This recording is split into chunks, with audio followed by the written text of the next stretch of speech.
Hola amigos, buenas noches en este jueves 17 de enero de 2022. Hoy empezamos el taller 33 y haremos un, un plan nuevo consistente en ver la historia de cómo ha progresado el conocimiento en la Tierra. No me da tiempo a leer porque hoy me he atrasado un poco mirando una cosa, pero luego saludaré a todos los que nos han saludado, empezando por Shuga, ¿eh? Que es el primero, y Margot Rodríguez.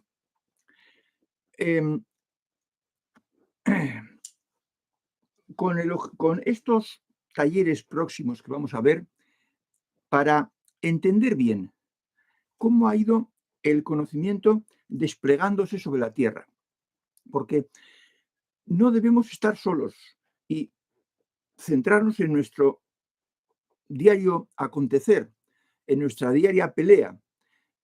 Tampoco es suficiente que veamos lo que les pasa a otros compañeros de ese taller. Vamos a ampliar el horizonte y vamos a extendernos a una gran parte de la humanidad, no toda, y a lo largo del tiempo, empezando por los inicios. Y para hacer el estudio un poco bien, vamos a fijarnos en tres aspectos. Voy a quitar el chat, que siempre se me olvida. Efectivamente, ya no está. Vamos a fijarnos en tres aspectos. El nivel individual de la persona que está en el camino. ¿Quiénes pueden estar en el camino? ¿Qué características tiene que tener la persona individual? ¿Qué tipo de civilización es más propicia a que haya escuelas de conocimiento? Porque no todas las naciones antiguas son igual de favorables al conocimiento. ¿Y qué tipo de doctrina se da en esos sitios? ¿A través de qué doctrinas la humanidad ha ido creciendo? Vamos a empezar por esto último. ¿Qué tipos de doctrina hay? Y hay tres tipos. La cero doctrina, la moral básica o elemental y el conocimiento. Y es como una escalera de tres escalones. En el primer nivel, en el más bajo, está el cero doctrina. No hay doctrina, no hay que obedecer a ninguna regla, lo que a uno le apetezca. Esa es la doctrina de los niveles 1 y 2. Ya lo sabéis, no es vuestro caso, pero que sepáis que la persona cuando empieza está en el nivel 1 o en el nivel 2, es un predador y no obedece a ninguna doctrina. Es más, ellos dividen a la gente en listos y tontos. Tontos son los que siguen alguna doctrina, los que tienen algún tipo de regla, de norma, de freno, y los listos son ellos, los que no tienen ningún tipo de freno, los que hacen su santa voluntad. Este es el cero doctrina. Vamos luego al primer nivel, al segundo escalón. Es la moral básica. La moral básica está formada por unos consejos morales elementales que se reducen a practicar el no hagas a los demás lo que no quieres que te hagan a ti. Eso abriendo el campo a muchos aspectos de la vida. Si alguien quiere encontrarse con moral básica, lo tiene en los imperativos de las epístolas de Pablo, que están escritas por Lactancio. Lactancio, una persona del nivel 1 o 2, descubrió en unos textos escritos con moral básica, los textos egipcios y algunos otros, y eso le pareció un Mediterráneo, le pareció una cosa asombrosa y se creyó que era valioso 100% y que él podía enseñar al mundo esa moral básica. Por supuesto que el conocimiento estaba a un nivel infinitamente superior, pero de eso él no tenía ni idea. De forma que la moral básica es el segundo escalón. Y luego ya viene efectivamente el conocimiento. Y vosotros sabéis que para conseguir el conocimiento o acercarse a él, para disfrutar de sus ventajas, hace falta tiempo, dedicación y previsiblemente un guía, una guía, alguien, un libro que diga cómo se debe seguir el camino y qué tipo de teclas hay que tocar. Pues bien, distinguiremos esos dos niveles de moral básica y conocimiento. Primero se llegará a la moral básica y luego se llegará al conocimiento. El segundo aspecto que vamos a ver, hemos dicho que es el tipo de nación. Y el tipo de nación también tiene tres apartados. El peor de todos es las civilizaciones que se proponen forjar un imperio. Por ejemplo, Roma. Roma se propuso forjar un imperio. Era una ciudad, una de tantas de la Italia antigua, pero se fijó en sus vecinos y dijo, hombre, nosotros somos más fuertes que estos, vamos a conquistarlos y a mandar también en su territorio. Y así fue ampliando, ampliando, hasta que llegó a lo que todos conocéis ya. De forma que el imperio es una ciudad que crece y absorbe a sus vecinos. Es el peor lugar para que crezca el conocimiento, porque la juventud de ese sitio, las gentes con cultura, se dedican a la milicia, a la legión, a las legiones, y luego para pasar a la política y ocupar los puestos de responsabilidad de sitios que se van conquistando.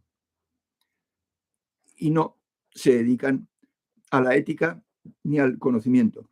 Y por eso en Roma no dio ningún maestro, ninguno.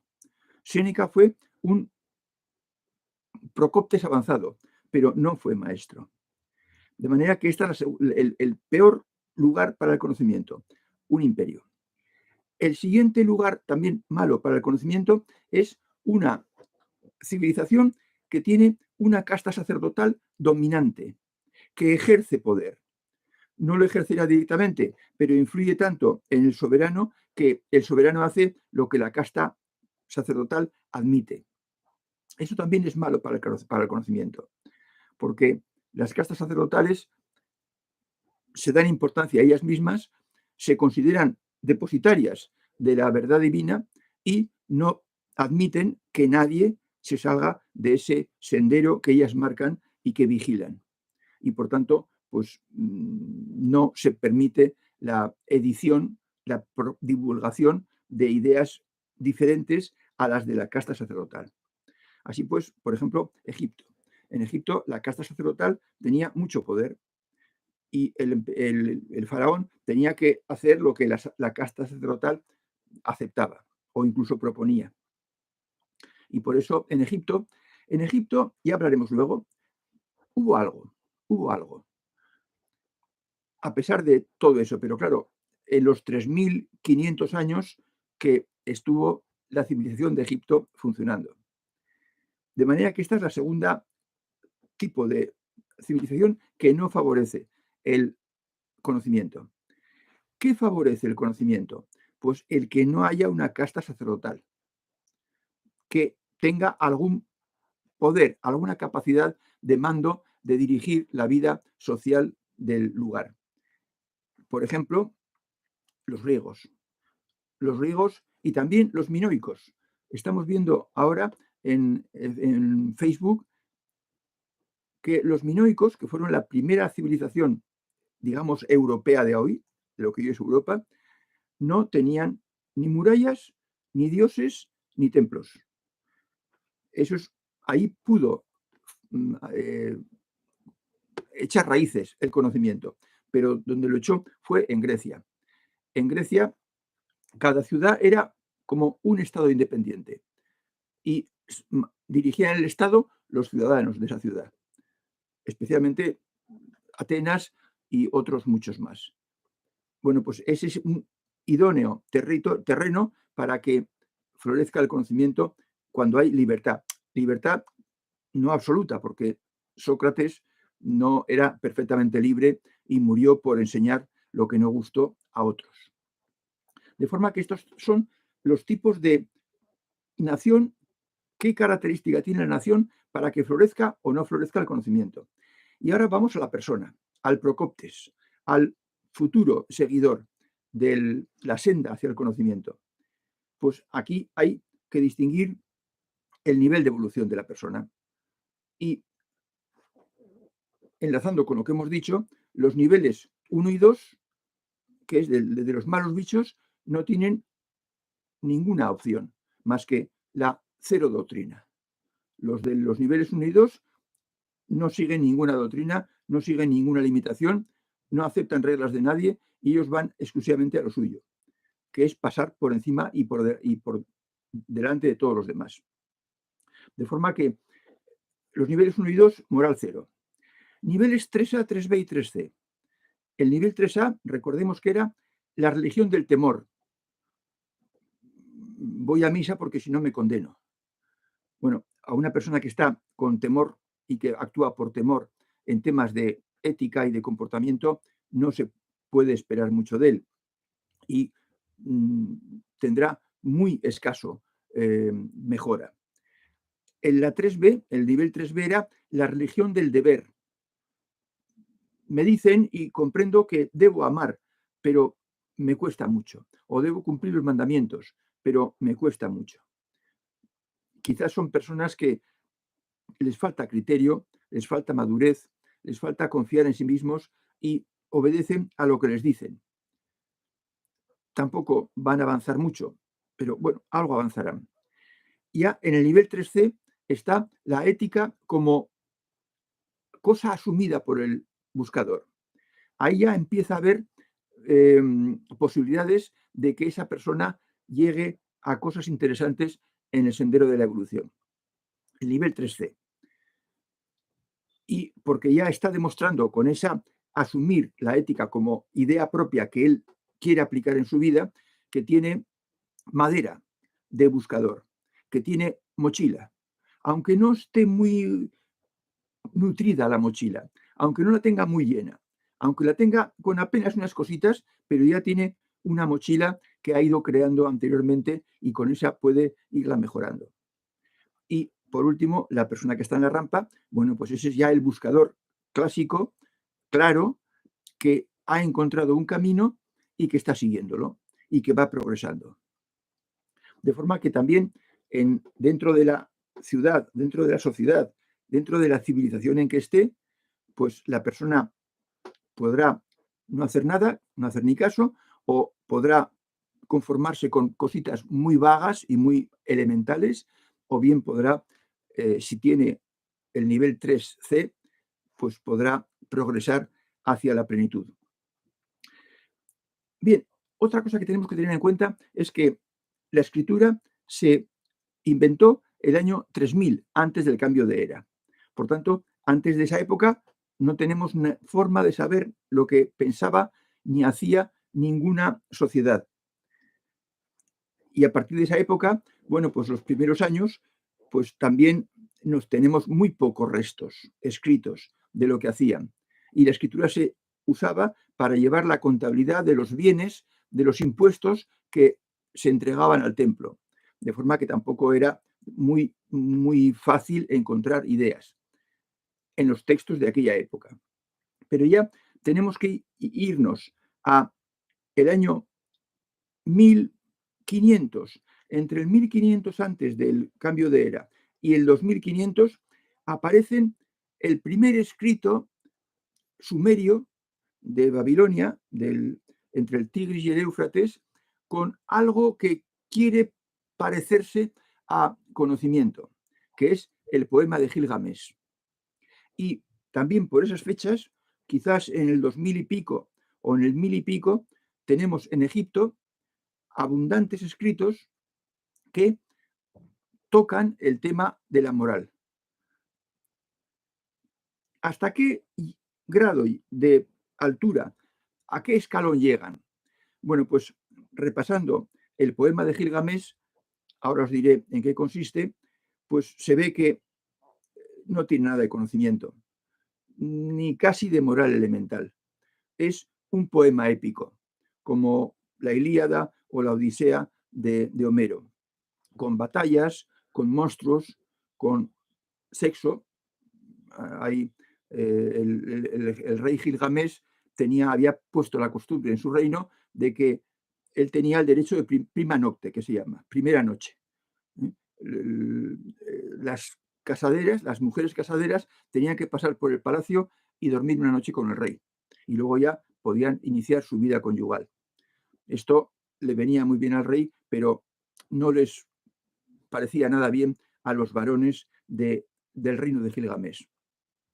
Y pues hay también la búsqueda de la eterna juventud. Y para eso, para buscar la eterna juventud, pues tiene noticia Gilgamesh de que un personaje, un Napisín, que fue el único que se salvó del diluvio universal, los dioses le concedieron la inmortalidad. Y entonces va a verle, en un viaje muy largo, muy peligroso, va a verle para que le cuente el secreto de la inmortalidad. Pero le dice que tiene que cumplir una condición de que estar 7 días sin dormir ni por la mañana ni por la noche.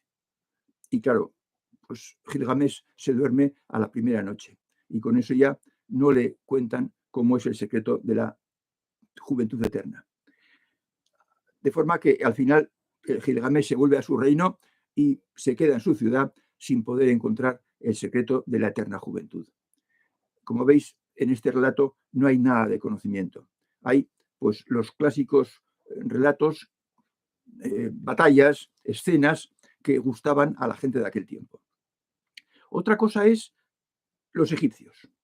En los egipcios era un imperio con un faraón y una familia imperial, la familia del faraón, y una casta sacerdotal muy poderosa, la casta de Amón.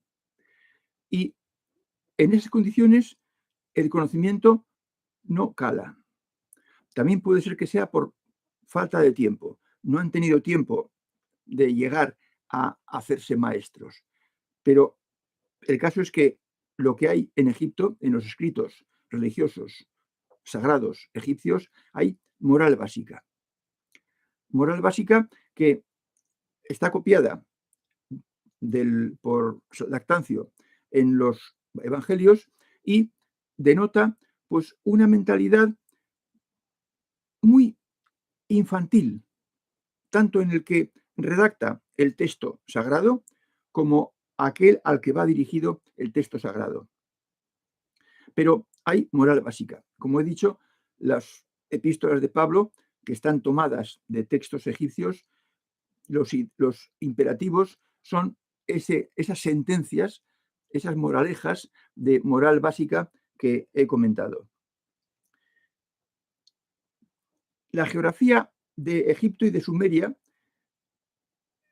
sobre todo la de Sumeria, no se prestaba a que pudieran desarrollar sin castas sacerdotales y sin sensación de imperio, sin creación de imperio, no se prestaba, porque era un sitio muy bajo, al nivel del mar casi, entre los ríos Tigris y Éufrates, era con mucha agua, muy fértil, y estaba rodeado de montañas y de otros países, tierras lejanas, de forma que los pueblos de esas tierras iban a pasar por Mesopotamia e iban a conquistarla, y por eso tenía que tener murallas, tenía que defenderse y tenía que tener reinos o imperios mejor.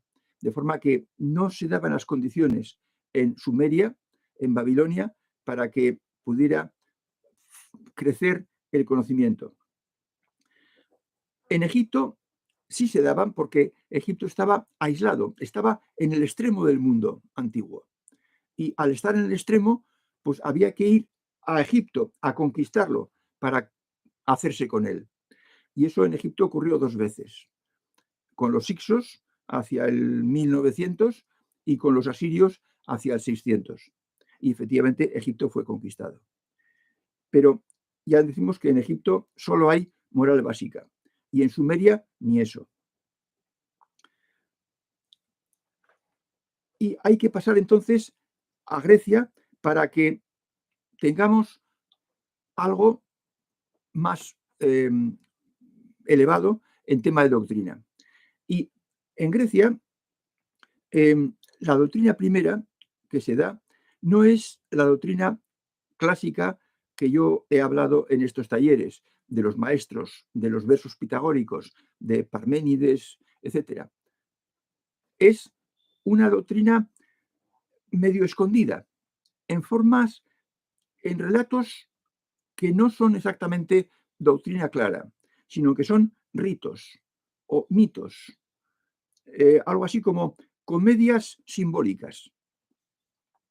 De forma que el conocimiento que se da o la doctrina que se da en Grecia es primero en forma de misterios.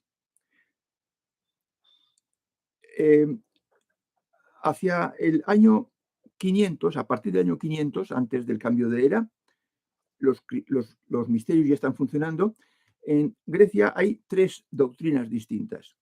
Están los dioses ancestrales, los dioses clásicos, que son los dioses diseñados por Hesíodo en su obra La Teogonía, la generación de dioses, que está desde un principio, desde que tenemos noticias, hacia el año 700. Están los misterios de Eleusis, que eso sí son conocimiento, pero un poco velado, y hacia el año 500, a partir de ahí, vendrá el conocimiento de los maestros griegos. De forma que en Grecia tenemos las tres doctrinas, los dos últimos escalones. El conocimiento en forma disimulada y el conocimiento de manera clara. Hay que tener en cuenta también, como disculpando el lento avance del conocimiento, hay que tener en cuenta que en aquella época el antiguo era muy mágico, tenía mucha visión mágica. Y eso es malo para el conocimiento, porque a la gente le gustaban relatos fantasiosos de dragones, de luchas contra espíritus malignos, y eso no es bueno para el conocimiento. Da pie a que haya farsantes que quieran agradar al público con relatos de ese estilo, de los que les gustan. Y os voy a pedir que no miréis Eleusis en libros o enciclopedias virtuales y que partamos de cero. ¿Por qué? Pues porque me gustaría que no estuvierais deformados. Y para hablar del conocimiento hay que estar muy cerca de él y así poder distinguir y poder entender lo que se escribe. Porque se escribe de traducciones y las traducciones hay un problema con las acepciones de las palabras. Una palabra en griego puede significar muchas cosas y hay que elegir la que estaba pensando el maestro que escribió esa obra para poderla reflejar exactamente. Y es muy fácil que no lo que leáis no refleje exactamente. El próximo día hablaremos de los misterios de Eleusis y cómo enseñaban las cosas a los neófitos, a los principiantes, a los que estaban empezando.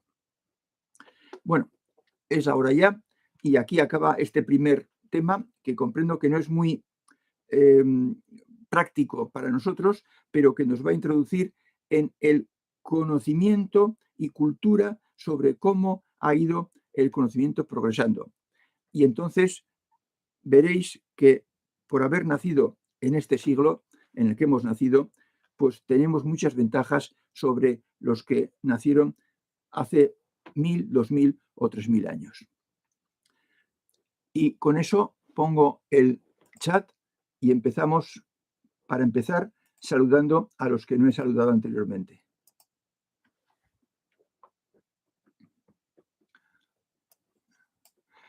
Bueno, Shua, buenas noches. Margot Rodríguez nos dice hola, buenas noches. Ale Ramos, hola a todos, buscadores.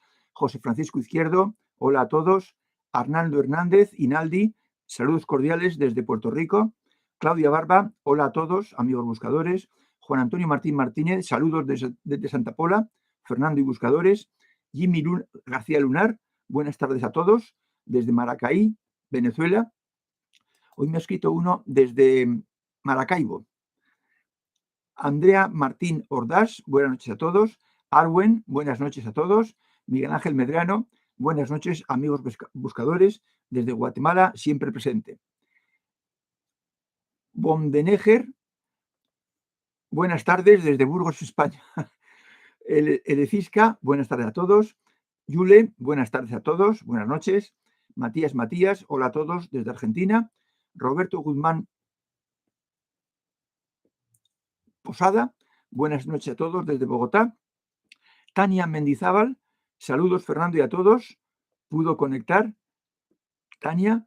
Roberto Rivera, buenas noches. Y Mari Carmen Sánchez, buenas noches desde Murcia, España.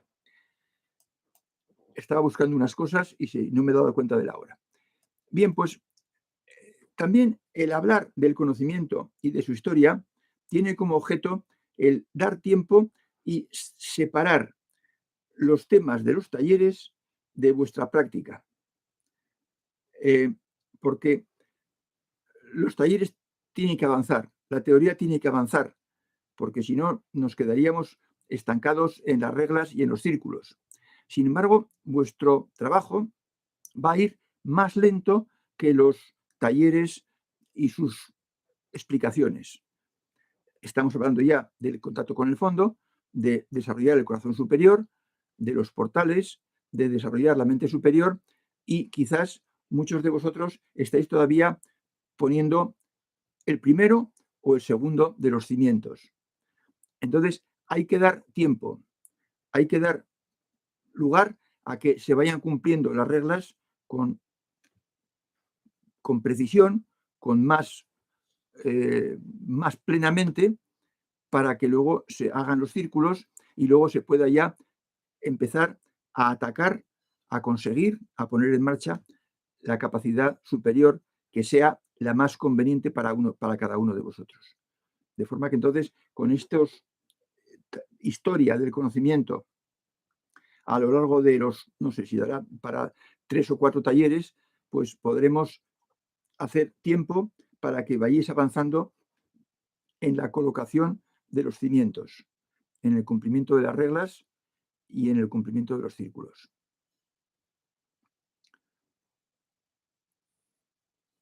Ya me he dado cuenta de que quizás este tema de los a quiénes y cómo y cuándo puede empezar el conocimiento a funcionar, en qué sitios y con qué características puede no dar origen a muchas preguntas.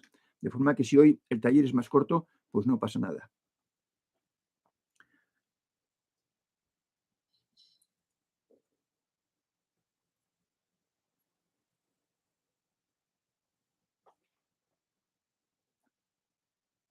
Decir, que se me ha olvidado, lo tengo aquí apuntado, que entre los egipcios, pero voy a responder a la pregunta de Jimmy García Lunar.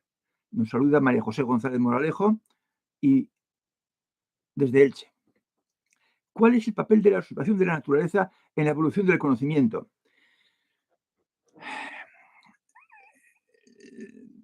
Parece que estás pensando en la civilización minoica, porque los minoicos, he dicho que no tenían templos, no hay ninguna estatua a ningún dios y tampoco tenían sacerdotes.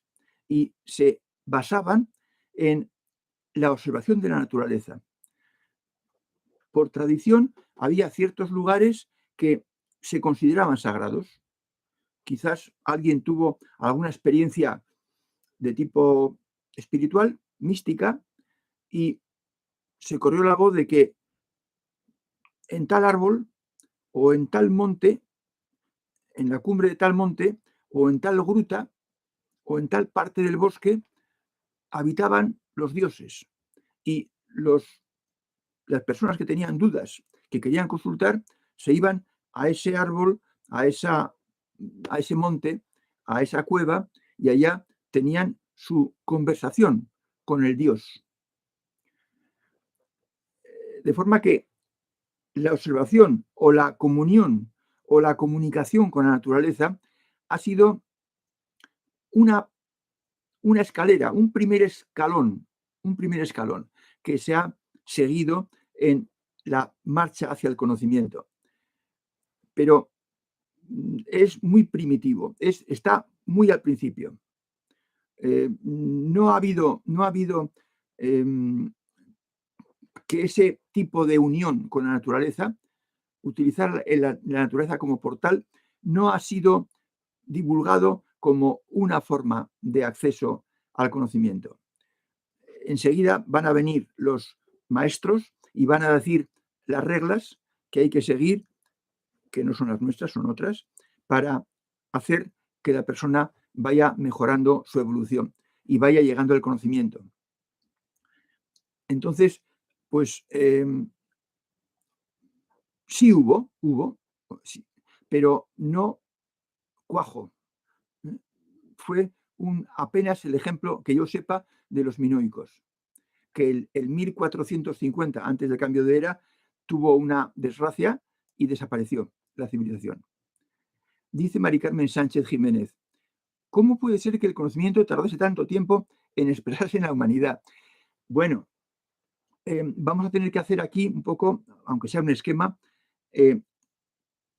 cómo han ido las sucesivas encarnaciones teniendo lugar.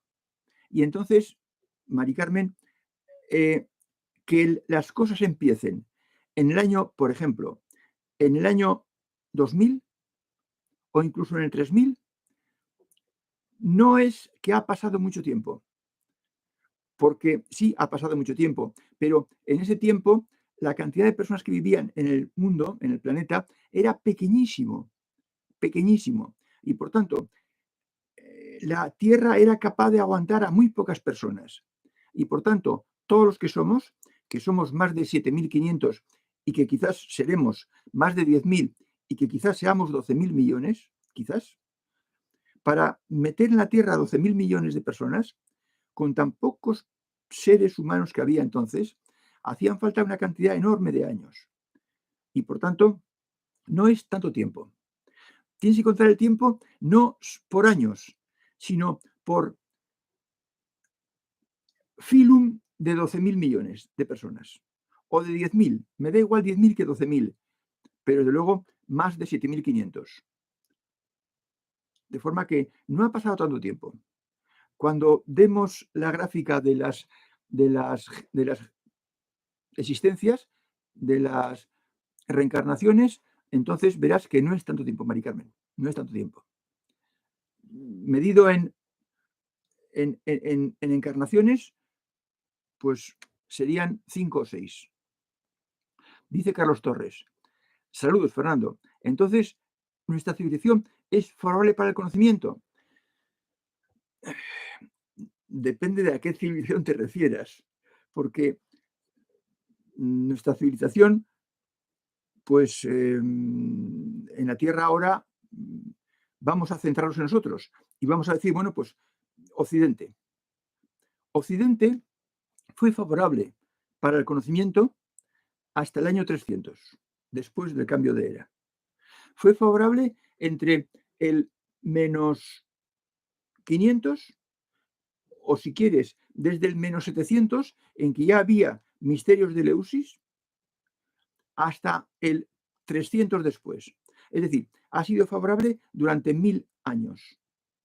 Pero a partir del 300, y ya lo siento, con Constantino y Teodosio se estropeó por completo el conocimiento en nuestra civilización. Por completo. Y ha hecho falta llegar al siglo XX para que de nuevo recuperemos una cierta facilidad para explicar las cosas y que no te den con un golpe en la cabeza. Así que tuvimos 1000 años, del menos 700 al más 300, que ahí sí, que era favorable nuestra civilización, la civilización occidental, la civilización grecorromana, era favorable, pero ahora, digamos que desde 1950 hasta ahora, también es cada vez más favorable. Favorable en el sentido de libertad. Lo que hace falta es libertad. Lo único que se pide es libertad. Para que se pueda promover y promocionar y divulgar y crecer el conocimiento, lo único que hace falta es libertad. libertad de opinión, libertad de expresión. Es lo que tenían los griegos y lo que no tenían los egipcios. Y no tenían tampoco en otros muchos sitios de la antigüedad. Dice Claudia, tema muy importante. No voy a leer nada de magia hasta que tú indiques dónde y por dónde y por qué traducción. Bien, yo no os voy a poder indicar ninguna traducción, porque no hay ninguna buena. En temas de conocimiento no hay ninguna buena porque hay intereses creados. Y los que saben griego, pues no tienen motivos para traducir bien. Y además tampoco tienen el conocimiento para poder traducir a un maestro y saber lo que está diciendo. De forma que traducciones, ya me han preguntado algunos por internet, ¿qué libro puedo leer? Yo tengo que decirle, pues no tengo ningún libro para recomendarte sobre temas de conocimiento.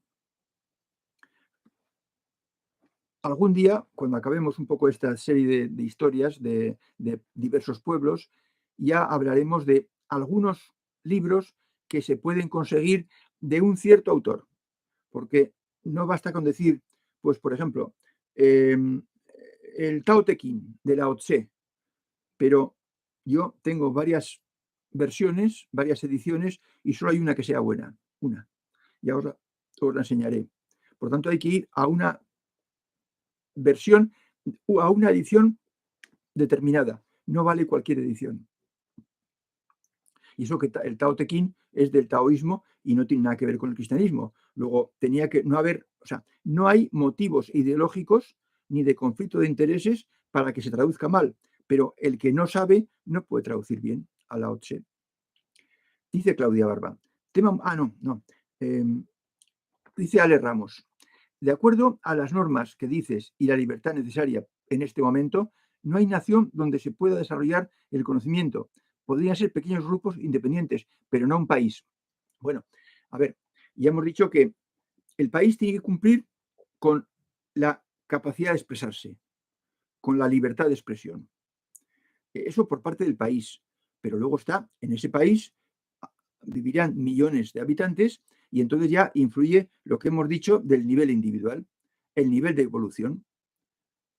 Los que están en los niveles 1, 2, 3A y 3B tampoco van a hacer nada porque no les va a interesar el tema. No porque nadie les ponga obstáculos, sino que no les va a interesar el tema.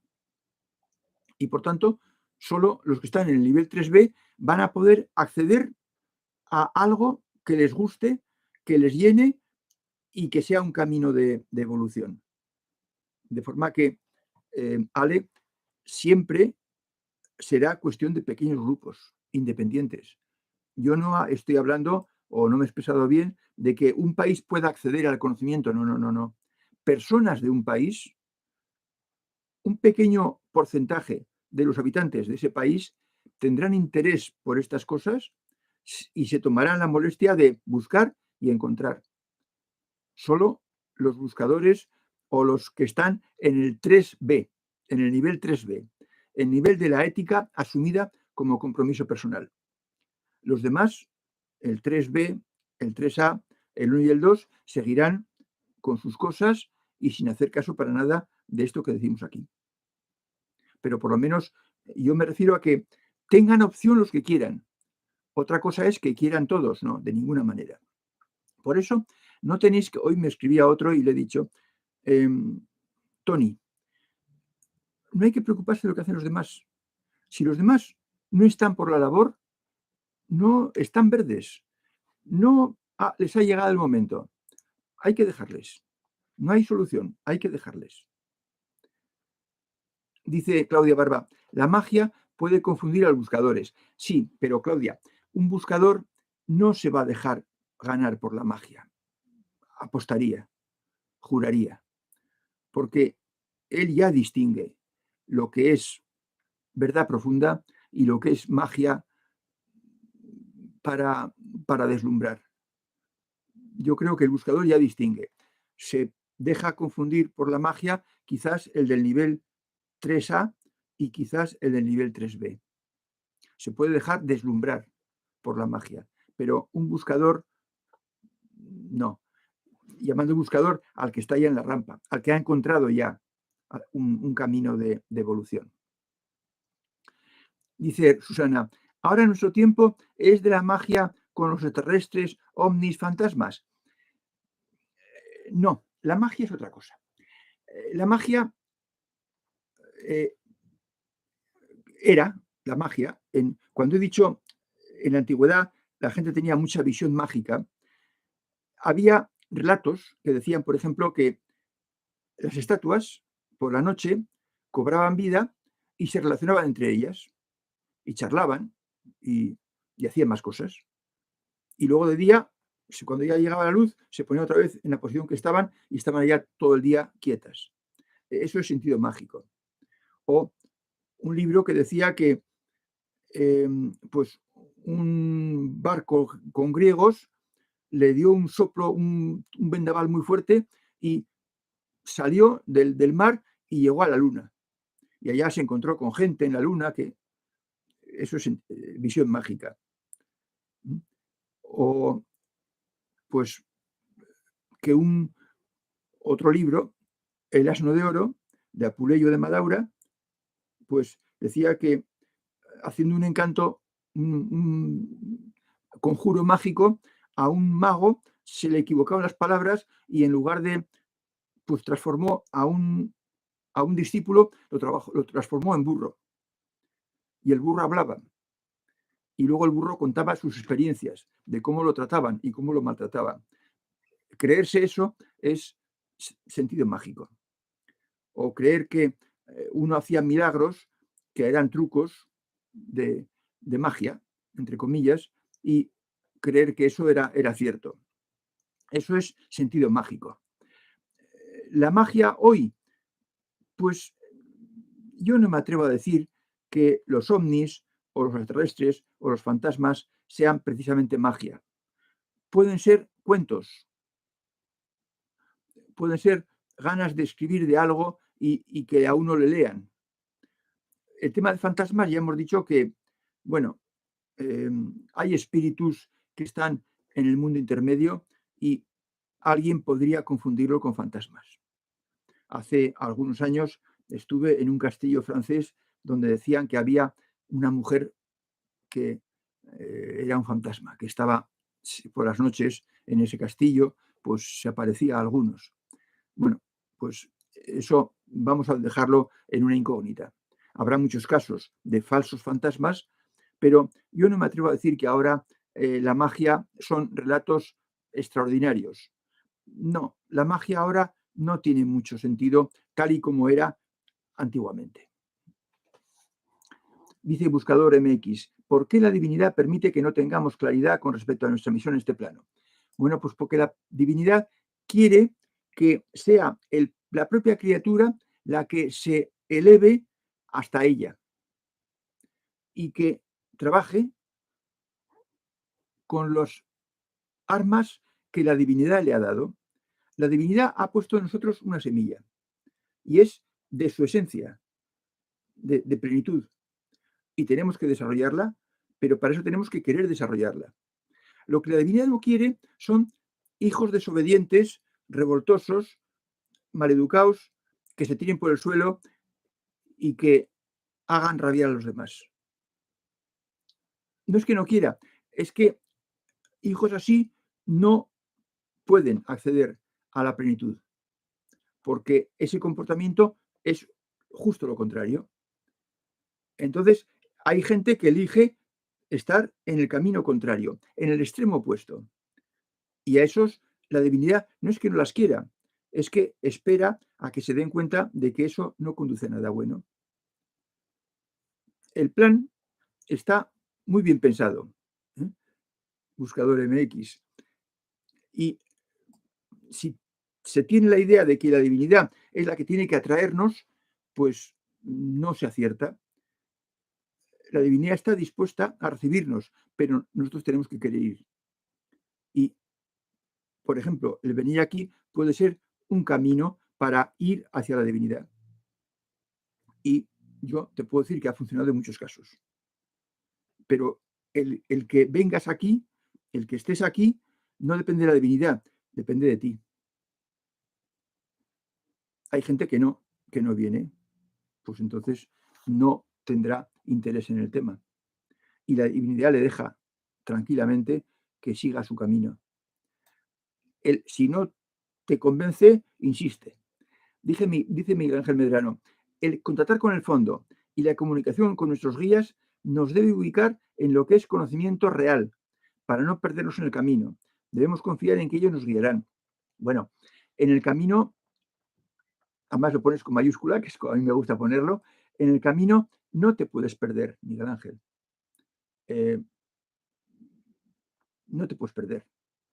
En cuanto te salgas del comportamiento adecuado y entonces incumplirás alguna de las reglas, te vas a dar cuenta enseguida porque la felicidad te va a abandonar. La armonía y la tranquilidad y la paz te van a abandonar. Y entonces vas a darte cuenta enseguida de que te has salido. Has fallado en algo, te has olvidado algo y te has salido. Y entonces te darás cuenta y volverás. De forma que el camino es casi como un seguro de vida con mayúscula. Porque en cuanto te sales, y más si llevas tiempo en él, pues entonces te das cuenta enseguida. De forma que, por supuesto que los guías nos ayudan a seguir en el camino, pero no tienen la fuerza de obligarnos, tienen la fuerza de recordarnos. Los que queremos seguir en el camino somos nosotros. Tania Mendizábal dice, las situaciones de conflicto son oportunidades para profundizar en la comprensión de ellos desde diferentes perspectivas y, en consecuencia, en el conocimiento adquirido por otros al respecto. Sí, claro. Las situaciones de conflicto son oportunidades. Si todo va bien, si todo nos sale a las mil maravillas, es fácil perseverar en el camino, claro. Pero cuando hay dificultades, cuando hay conflictos, es cuando se nos pone a prueba, la vida nos pone a prueba, porque la vida no es un sendero de rosas, y efectivamente podemos profundizar y comprender nuestra posición y la de los demás con los que tenemos conflictos. Y con ello adquirimos conocimiento respecto al tema en el que tenemos la dificultad. De forma que no hay que, estoy de acuerdo, Tania, en que no hay que desanimarse por las dificultades, sino usarlas como trampolín, como palanca para subir a un nivel más elevado y aprobar alguna asignatura que a lo mejor no teníamos aprobada. De forma que las dificultades son buenas. Los escalones de subida son buenos cuando ya lo has subido. Antes son un poco incómodos. Dice Eduardo Serrano, Adriano era Antonino, un grupo dedicado a la búsqueda del conocimiento en Roma. Marco Aurelio también era un buscador avanzado, igual que Séneca. Es seguro que ellos aprendieron de los griegos, sí, efectivamente. Séneca era estoico y Antonino, Marco Aurelio también. Su maestro creo que era, no estoy seguro si era Musonio. Pero yo he dicho que no hay maestros. En Roma hubo alumnos aventajados. Y de los que has dicho, yo diría que entre Séneca y Marco Aurelio no sé con quién quedarme. Adriano destacó menos, yo diría, destacó menos. Pero Marco Aurelio escribió las meditaciones y Séneca también escribió varios libros, muchos libros, algunos sobre temas de ética y moral. Eran alumnos aventajados. No destacaron como maestros. Un maestro tiene originalidad, tiene ideas nuevas, ideas propias. Matías dice, Fernando, ¿tiene sentido intentar promover el conocimiento profundo? No, no tiene sentido. ¿O solo es desarrollable en grupos reducidos como lo haces tú? Sí, efectivamente. Te he dicho que no tiene sentido en el sentido de promover, mover pro, empujar. No tiene sentido empujar. Matías, no se debe hacer. Yo ya he dicho más de una vez ese refrán oriental que dice, calla, el que sabe no habla, el que habla no sabe. El que promueve, el que hace proselitismo activo, no está con los pies en tierra. Como decía, y es una frase que yo la he dicho muchas veces, como decía Dun Scoto Eriúgena en el siglo VIII, la autoridad está en el interior del que escucha.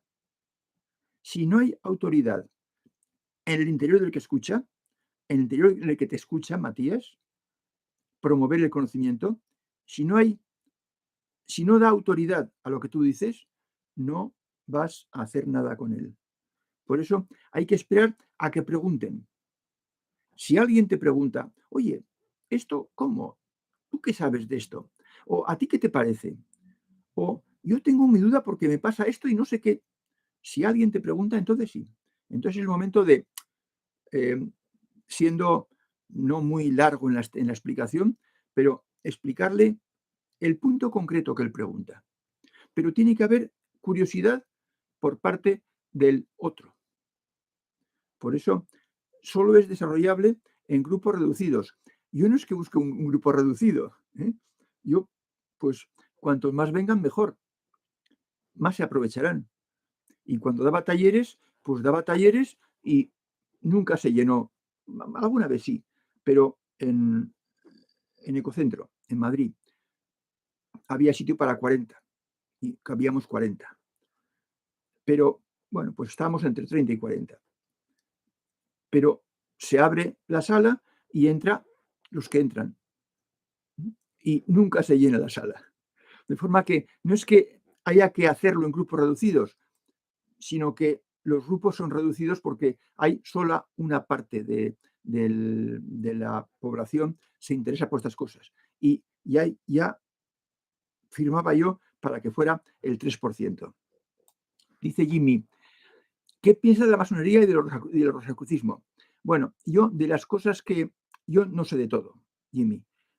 En los últimos 24 más 7 años he estado dedicado a la historia del cristianismo y la historia del conocimiento. Y, por tanto, pues no he tenido tiempo de pegarle a todo, ni de leer de todo. Sé lo que es la masonería y sé lo que son los rosacruces, pero no puedo tener una opinión sobre ellos porque no lo he estudiado. Sé que existen, pero poco más. Entonces mi opinión no tiene valor, porque no está documentada.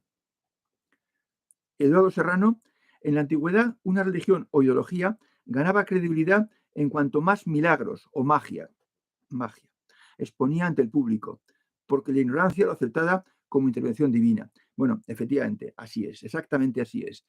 Pero claro, ya ves que eso no era intervención divina. Y por eso se hacían religiones a la carta, al gusto del público, y se metían muchos milagros en las religiones, pero eso era satisfacer el sentido mágico del pueblo. Y eso, pues, no funciona. No funciona. Los maestros griegos nunca hablaron de milagros. Sócrates nunca habló de milagros, que dejó sus ideas a través de Platón y a través de Jenofonte. Porque los milagros, la magia, no es conocimiento, es una falsificación. Es dar gato por liebre. Dice Mari Carmen Sánchez Jiménez, todos en algún momento, supongo, debemos de pasar por todos los niveles, sí, así es. Como si es nuestro camino para llegar al conocimiento. ¿Sería así? Sí. Sí, efectivamente. Todos hemos pasado por los niveles, pero además por este orden, ¿eh? O sea, 1, 2, 3A, 3B, 3C y ya a la rampa. Todos hemos pasado por esos niveles y además en ese orden. Lo que no sabemos es cuánto tiempo hemos estado en cada nivel. ¿En el nivel 1 cuánto estuvimos? Pues no lo sabemos. O en el 2. o en el 3A, tampoco importa. Lo que importa es el acumulado de lo que has conseguido meter en tu mochila o de cómo has desarrollado tu esencia hasta el día de hoy o cómo has hecho crecer la semilla de plenitud divina hasta el día de hoy. Mari Carmen, eso es lo importante, porque ya de ese estado no vas a ir para atrás. Solo o te quedarás quieta o irás hacia adelante. Por tanto, bueno, pues hemos pasado todos. Lo digo con la intención de crear empatía con los no buscadores. Bueno, claro, vamos a ver. Bien, es una buena intención, es una buena intención. Desde luego que un buscador no debe ser despectivo, ni alejado, despegado, ¿eh? Sobre los no buscadores, ¿no? De ninguna manera. Ya hemos dicho también aquí más de una vez que debe mirarlos como a niños pequeños y no enfadarse con lo que hagan, porque son realmente niños pequeños que tienen rabietas. De forma que estoy contigo en que es bueno tener empatía hacia los no buscadores. Lo que pasa es que este taller es para gente que quiere progresar y que se exige mucho, ¿eh? Porque lo que estamos aquí diciendo es muy exigente y por eso, pues, tengo poca audiencia, aunque yo estoy muy contento con la audiencia que tengo, porque es la vez que más he tenido audiencia. Y he dicho que en el taller más nutrido, 40 personas. Cada uno de nosotros debemos encontrar nuestro propio camino y hay tantos como buscadores. No, no. Vamos a decir así que lo que yo explico es un camino. La meditación es otro camino. El taoísmo es otro camino. El budismo es otro camino.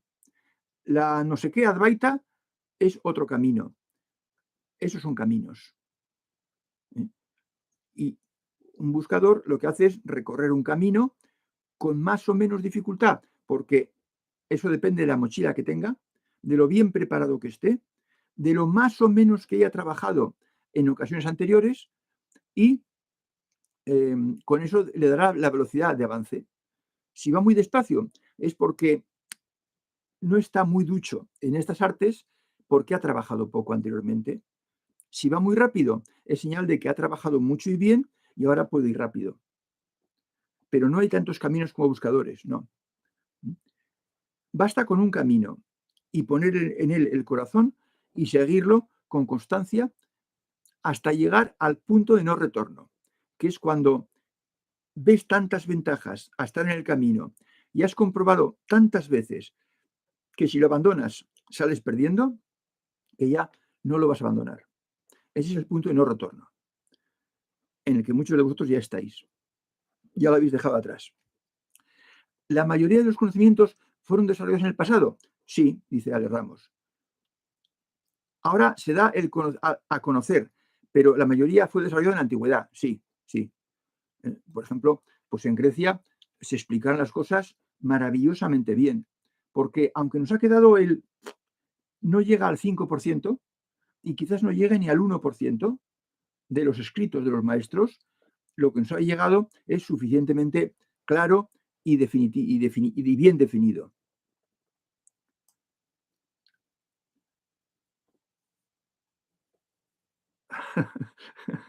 Bueno, pues te equivocas completamente, BHR. Yo no pertenezco a ninguna organización ni sociedad, a ninguna. No he pertenecido nunca. He tenido a orgullo el ser yo mismo y el no juntarme con nadie. Todo lo que en el tema de ideología he adquirido, lo he adquirido yo solito, investigando con mi comportamiento, con mi vida. Y cuando he visto cosas, he buscado en la antigüedad otros que hubieran experimentado lo mismo. Pero te equivocas completamente, completamente. ¿Cómo adquirieron los griegos el conocimiento? Bueno, pues porque algunos de los griegos evolucionaron muy rápidamente. Por ejemplo, pues Pitágoras, pues es un genio porque para el año 500, antes del cambio de era, ya estaba en posición de poder enseñar, lo cual significa que en la anterior encarnación ya había desarrollado o la mente superior o el corazón superior. En la anterior, es decir, pues a lo mejor pues medio millón de años antes, del año 500 antes de Cristo. Y por eso pudo enseñar, porque a una persona que ha desarrollado en la ocasión anterior, por ejemplo, la mente superior o el corazón superior, igual da, uno que otro, eso le viene ya de entrada con la mochila. Y cuando tiene 20 años, lo saca a relucir sin darse cuenta, porque lo tiene dentro. Y entonces con eso le facilita el que desarrolle lo otro, la otra capacidad. Y con las dos capacidades desarrolladas ya puede enseñar a sus contemporáneos. Entonces, eso le pasó a Pitágoras el año 500 y a Sócrates el año 400 antes. Y entre medio, pues hubo pues media docena también. Y los demás, pues a continuación, hasta llegar, por ejemplo, pues a Plotino en el año, creo que era 160 después del cambio de era. De forma que, ¿cómo lo adquirieron? Pues por desarrollo y por evolución de algunos elegidos de entre ellos. Y dijo elegidos no en el sentido de metafórico, algunos trabajadores natos de ellos. Y así luego había facilidad para expresarlo y lo pudieron explicar. La sabiduría hiperbórica es otro camino. Pues será, pero no lo conozco, Lola. No me suena, no he leído nada sobre la sabiduría hiperbórea. Sé que los hiperbóreos son los que estaban muy al norte, si no me equivoco, muy al norte del continente que hoy es Europa, pero no he leído nada sobre sabiduría hiperbórea para poderte responder. Y si no sé, ya sabes que yo no respondo. Bueno, pues me alegra mucho que hayamos llegado hasta las 9 con preguntas sobre estos temas y el próximo día hablaremos de los primeros maestros del conocimiento en Grecia. Hasta entonces, amigos.